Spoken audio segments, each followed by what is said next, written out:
പുതിയൊരു വീഡിയോയിലേക്ക് സ്വാഗതം.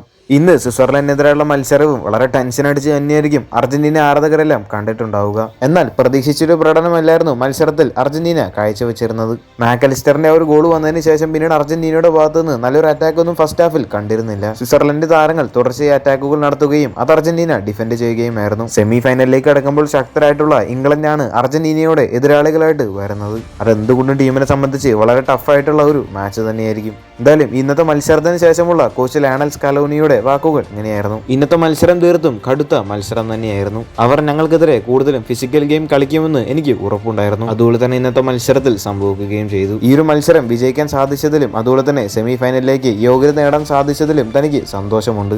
എന്നാൽ ടീം ഇനിയും ഒരുപാട് മെച്ചപ്പെടാനുണ്ട്. മിഡ്ഫീൽഡിലെയും ഡിഫൻസിലെയും എല്ലാം പിഴവുകൾ തിരുത്തിയില്ലെങ്കിൽ അത് വരുന്ന മത്സരത്തിൽ വലിയ തിരിച്ചടിയാകും. നിലവിൽ ടീമിലെ പിഴവുകൾ തിരുത്താനുള്ള തയ്യാറെടുപ്പിലാണ് ഞങ്ങളുള്ളത്. മാത്രമല്ല ഇന്നത്തെ മത്സരത്തിൽ ഭാഗ്യം ഞങ്ങളോടൊപ്പം ഉണ്ടായിരുന്നുവെന്നും സ്കലോണി പറഞ്ഞു. ഇംഗ്ലണ്ടിനെതിരെയുള്ള മത്സരത്തിലേക്ക് വരുമ്പോൾ അർജന്റീന ഒരുപാട് മെച്ചപ്പെടാനുണ്ട്. വരുന്ന 16-ാം തീയതി രാവിലെ 12:30-ക്കാണ് അർജന്റീന ഇംഗ്ലണ്ട് മത്സരം ആരംഭിക്കുന്നത്.